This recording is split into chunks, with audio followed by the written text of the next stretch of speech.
Hello friends, how are you? Stay safe, stay at home. Now I am Mr. D.M. Jain, your science teacher. Today we are going to see the first chapter of science part first, laws of motion. Now this chapter includes four topics. What is mean by motion? What is mean by distance and displacement, what is mean by acceleration, and what are the Newton's laws of motion and their related equation. Right now, first of all, let us see first what is mean by motion of object. Now before going to considering what is the concept of motion, let us see the some examples which are given in your can you tell me topic. Now here there are four examples are given: the flight of a bird, a stationary train, third example is leaves flying through air, a stone lying on a hill. Now here when we considering all these four examples, we find that in those four examples, the flight of a bird, right, a leaves flying through air, these two examples suggest us about the concept of motion. Right now let us see once again what is meant by motion.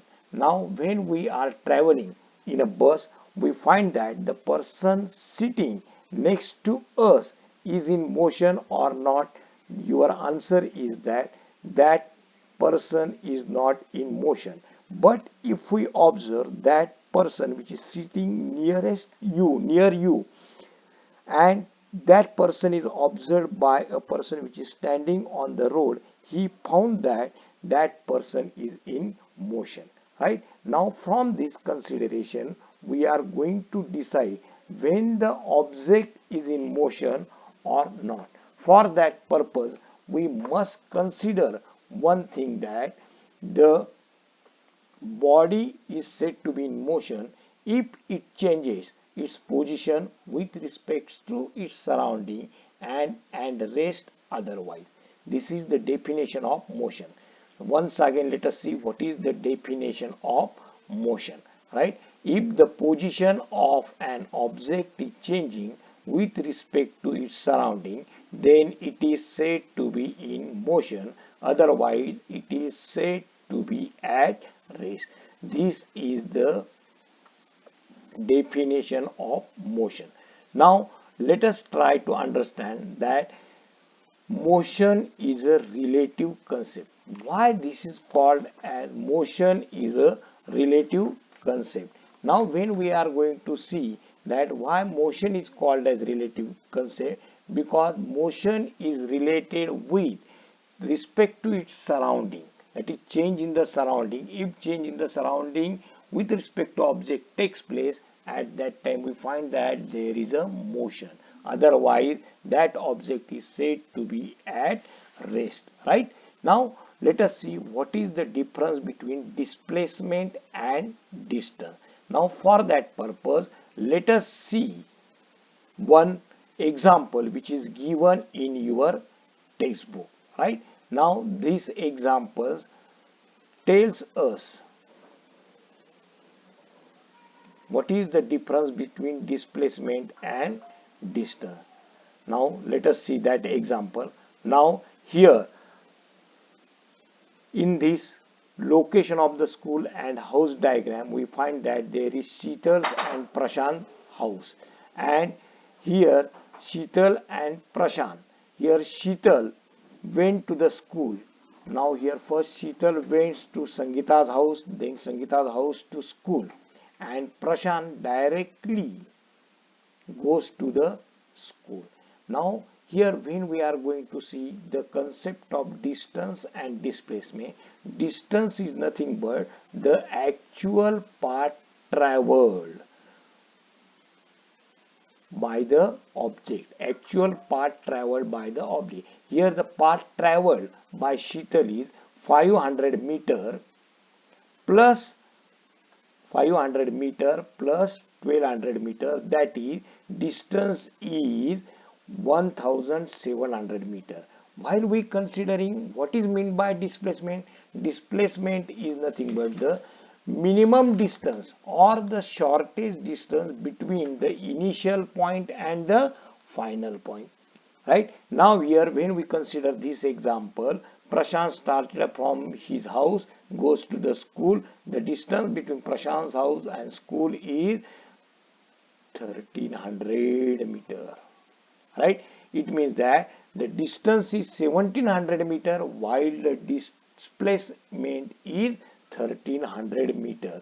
Now when we consider the second point of distance, difference between the distance and displacement, distance is a scalar quantity while displacement is a vector quantity.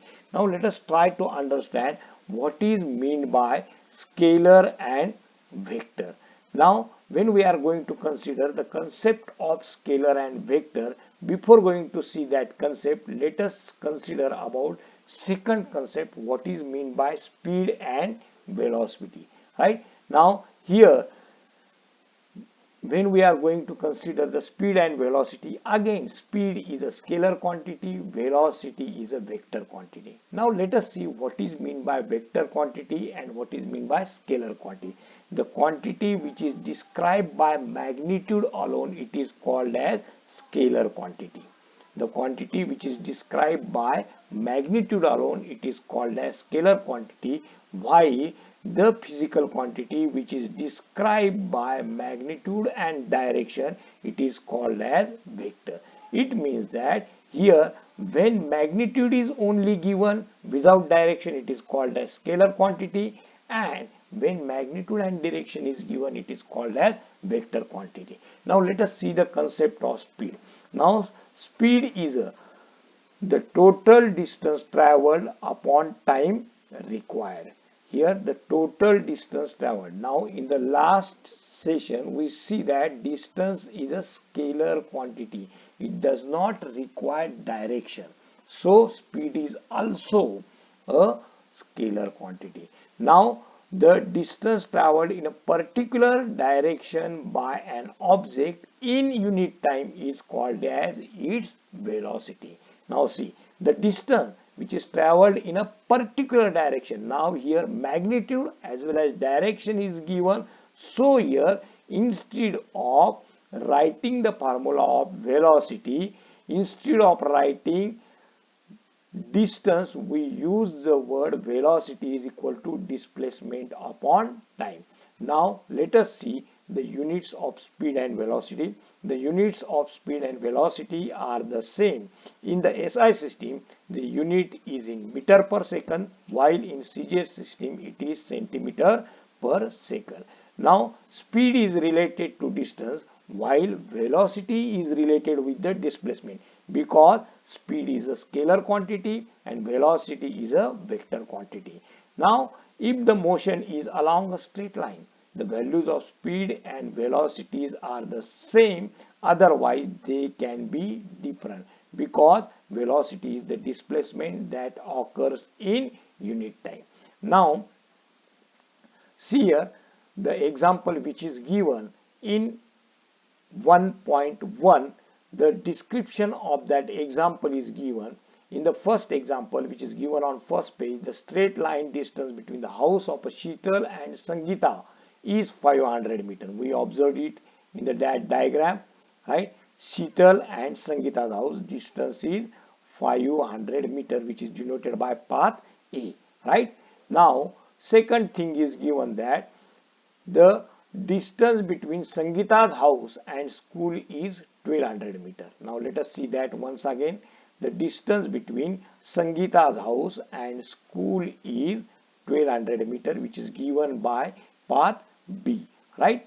Now also the straight line distance between Sheetal house and school is 1300 meters. Suppose Sheetal takes 5 minutes to reach Sangeeta's house and then 24 minutes to reach schools from there. Then Sheetal's speed along path A. Along path A we find that the distance is 500 meters, time is 5 minutes, that is 100 meters per minute. Sheetal's speed along path B is 12 distance upon time, 1200 meters upon 24 minutes, that is 15 meters per minute. It means that the average speed of Sheetal is, what is the total distance? 500 plus 1200, that is 1700 meter. And what is the total time? First 5 minutes and second one is 24 minutes, that is 29 minutes. Now we find that the average speed of shuttle is 58.6 meter per minute. Now let us calculate the shuttle's velocity. Displacement velocity is given by the formula displacement upon time.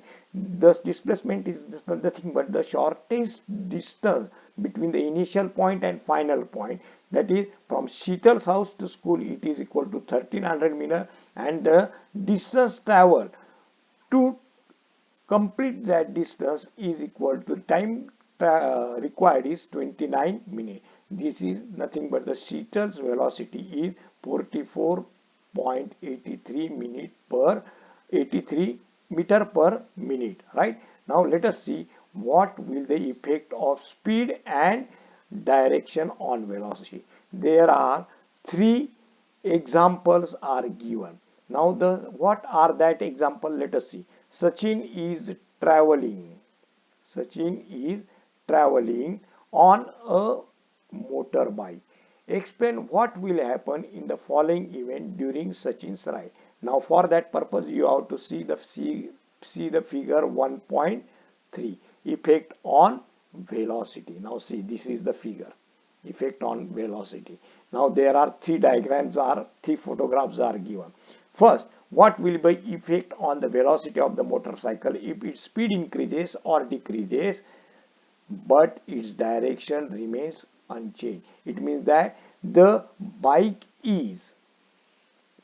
speed is increase or decrease but it remains unchanged direction. In the second case, we find that in the case of turning of the road, will the velocity and speed will be same? If Sachin changes the direction of the motorcycle, keeping its speed constant, what will be effect on the velocity? And third question, if on a turning Sachin changes the direction as well as the speed of the motorcycle, what will be effect on its velocity?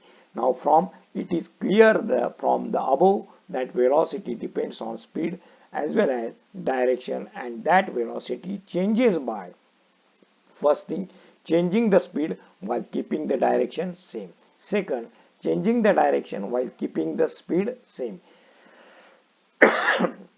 And third, changing the speed as well as direction, right? Now let us see what is meant by uniform and non-uniform motion. Now let us see the word uniform. We always give instruction to the student that they must wear uniform. Now from that word uniform, right, we must know the meaning of that word uniform and what is meant by the word non-uniform. For that purpose, there is example is given in our textbook. Here the time slot taken in between 30 minutes, 5 minutes, 5 o'clock, 5:30, 6, 6:30, 7, 7:38. That is time slot is of 30 minutes. Distance covered by three persons, Amar, Akbar and Anthony, which is given in kilometer. Now when we observe this, we find that here Amar and Anthony travels the same distances in same time, right? Now from that we find that the definition of uniform motion. Uniform motion is the motion in which a body covers equal distances in equal interval of time. Now once again I am going to repeat the definition of uniform motion. Uniform motion is the motion in which a body covers equal distances in equal interval of time. Now we can easily change the definition of uniform motion into non-uniform motion by just changing the word. Non-uniform motion is the motion in which a body covers unequal distances in equal interval of time. Now here when we observe the distance covered by Amar, in each 30 minutes Amar traveled 20 kilometers. In table we find that the distance covered by Anthony in each 30 minutes is 14 kilometers. That is equal distances in equal time interval. So it is called as uniform motion. But in case of Akbar, the distance traveled or covered by Akbar is non-uniform. Why? Because in first 30 minutes it covers 18 kilometers. In next 30 minutes it covers again 18 kilometers, but in the next 30 minutes it covers only 6 kilometers. Right? Now here unequal distance in equal interval of time, so it is called as non-uniform motion. Now let us turn towards the concept of acceleration. Now in Marathi, acceleration is called as twaran, and the definition of acceleration is very simple: the rate of change of velocity with respect to time. The rate of change of velocity with respect to time is called as acceleration, and it is denoted by a formula: acceleration is equal to change in velocity upon time. Now suppose that if the initial velocity is u in time t and it changes to final velocity v, then acceleration is given by a is u equal to final velocity minus initial velocity upon time. Acceleration is given by the letter a, while final velocity is given by the denoted by the letter v, while initial velocity is denoted by the letter u, and time is denoted by the letter t. Therefore our formula become a is equal to v minus u upon t. Right? Now let us see what is meant by uniform acceleration and non-uniform acceleration. Now if we are going to consider what is the concept of acceleration, there is a short experiment is given in 1.4 diagram on page number 4, where let us try this concept is given. If we observe, if we perform same thing, we find that there is a change in velocity, and change in velocity with respect to time, it is called as acceleration. Now let us see what is meant by uniform acceleration. If the velocity changes by equal amounts in equal time interval, the object is said to be uniform. And non-uniform acceleration, if the velocity changes by unequal amount in equal time interval, the object is said to be non-uniform acceleration. Now let us see what is meant by positive acceleration, negative acceleration, and zero acceleration. These are the three types of acceleration. An object can have positive or negative acceleration. When the velocity of the object is increases, the acceleration is positive. Now consider a case that we are traveling on bike. The initial velocity is 30 km per hour and final velocity is 50 km per hour. That is, the velocity is increases, so the acceleration is positive. When the acceleration, the velocity of an object decreases with the time, it has negative acceleration, and this negative acceleration is also called as deceleration, or it is also called as retardation. Now let us see what is meant by zero acceleration. Its direction is opposite to the direction of velocity. If the velocity of the object does not change with time, if the velocity of the object does not change with time, it has zero acceleration. Suppose that we started our bike from our home, the velocity goes on increasing, right? Now this is called as positive acceleration. When we apply brake to the bike, the velocity goes on decreases, it means that it is negative acceleration.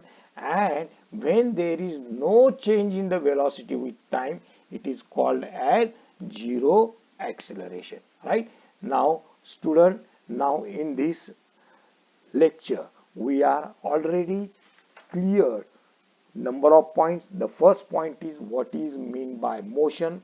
Second, why motion is a relative concept. Third one is what is meant by distance, what is meant by displacement. Now fifth concept is what is meant by speed. what is meant by velocity, right? Now, after that, we are studied about the uniform motion, non-uniform motion, acceleration, uniform acceleration, non-uniform acceleration, positive acceleration, negative acceleration, and zero acceleration.